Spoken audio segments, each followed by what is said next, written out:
Tonight, two stories. One really happened. The other, I wish it didn't. A group of friends ignored the warnings and almost didn't make it back. And a simple violin that should have never been sold. This is Friday Night Stories. And you might want to keep the lights on. Years ago, the Bureau of Land Management released a warning video with a simple message. Stay out and stay alive. It was meant to scare people away from abandoned mines. And after hearing this story, it's easy to understand why. The video explained the real dangers hidden underground. Collapsing tunnels, hidden explosives, wild animals, even pockets of air with no oxygen at all. But the most disturbing part wasn't the warnings. It was real footage from something that actually happened. On July 4th, 1998, a group of young guys in Nevada came across an abandoned mine. It looked untouched, forgotten, and that made it irresistible. They decided to go inside. What's strange is, they knew it was a bad idea. There were warning signs everywhere, literal signs telling them to stay out. But they laughed it off. To them, it was just an adventure. This is an unsafe mine. Danger. As they moved deeper underground, things started getting more dangerous. The tunnels became unstable. They crossed old wooden planks that looked like they could snap at any moment. Rocks had already fallen from the ceiling, clear signs the mine wasn't safe. Still, they kept going. None of them were trained. No experience, no safety gear, no plan, just a camera and curiosity. At any moment, they could have fallen down a vertical shaft or gotten lost in the maze of tunnels. And the deeper they went, the harder it became to find their way back. They started noticing strange markings on the walls. Symbols, X's, arrows. Nobody knew what they meant. But instead of turning around, they treated it like a puzzle and kept moving forward. Then they found something that changed everything. A rope. It hung down into a dark vertical shaft, disappearing into the blackness below. No one knew how deep it went.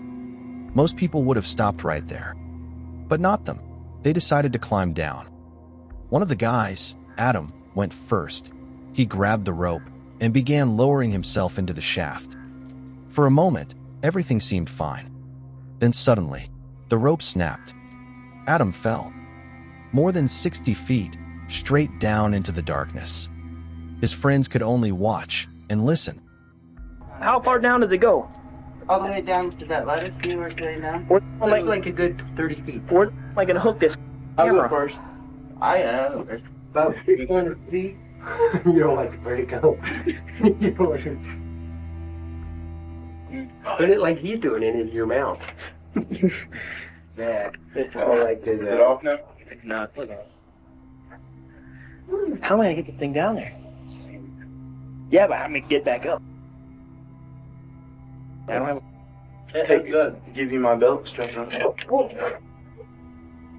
Adam! Oh! Adam! Oh! Adam! Yes. Adam! Oh, God. Oh, God. Somebody help. Adam! When they finally reached him, he was unconscious. Miraculously still alive. They had no choice but to find a way out, and fast. After navigating their way back through the mine, they managed to contact authorities. A rescue team was sent in, and after a long, difficult operation, Adam was pulled out alive. It could have ended very differently. The fall could have killed him instantly. The shaft could have been deeper. Or worse, the entire group could have been trapped inside with no way out. Somehow they all made it out, with injuries, cuts, and broken bones, but alive. That footage later became part of the official warning. A real example of what can happen when curiosity overrides caution. Because underground, one wrong step is all it takes. Some people survive their worst decisions. Others don't get that chance. But sometimes, the real danger isn't where you go. It's what you bring back with you. And this next story starts with something that seemed completely harmless. My name is Sarah. This happened when I was in college, studying near Boston. One Halloween, my roommate Victoria and I decided to visit Salem. If you've ever been there that time of year, You know how intense it gets. Crowds, costumes, street performers. Everything feels the little off. That's where I found the violin. We were walking past a small souvenir shop when I remembered I wanted to bring something home for my parents.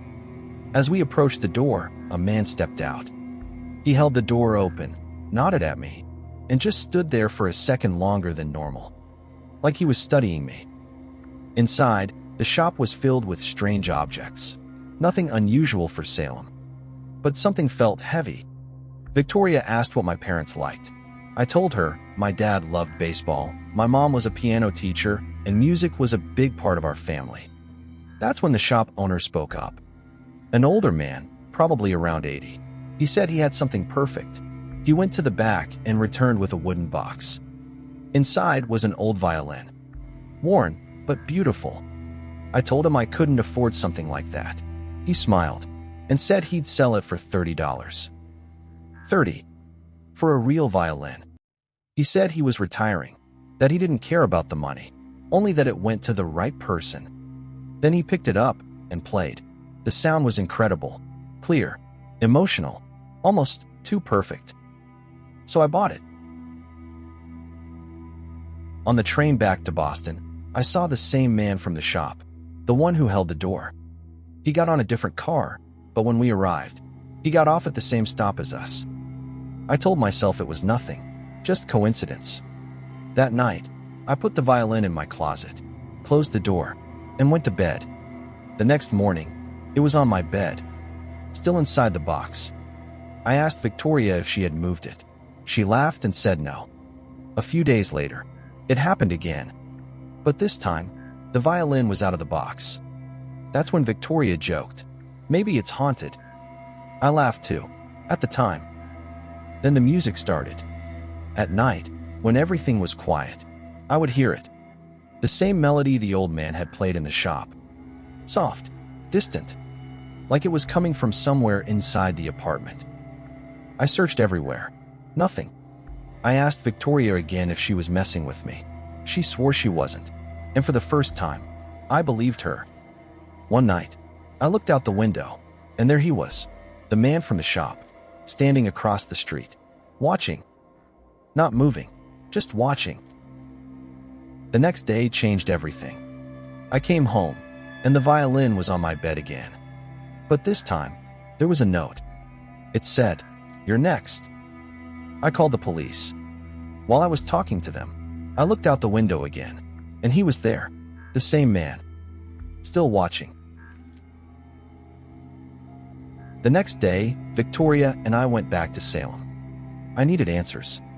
The shop was gone, completely closed. We asked a couple who lived nearby, an older couple. When I described the shop owner, they looked confused. Then the woman said, "That man died 20 years ago. No family, no business, nothing." I remember feeling cold, like something inside me just dropped, because I knew what I had seen. A few days later, we went camping with friends. I brought the violin. I don't know why. That night, I woke up to the sound of music, coming from outside. I followed it into the woods, and there he was, the shop owner. But he wasn't old anymore. He looked young, maybe 30. He smiled and said, "It's time." He told me the truth. The violin wasn't cursed. It was a vessel, a way to transfer life. Every time someone bought it, he took their years and became young again. And now, it was my turn. He forced the violin into my hands, told me to play, and somehow, I could. Perfectly. The music started, and I felt it, something draining out of me. Then, someone tackled him. It was the man from the street. They fell into the river, and the current pulled them away. I never saw either of them again. We burned the violin that night, watched it turn to ash.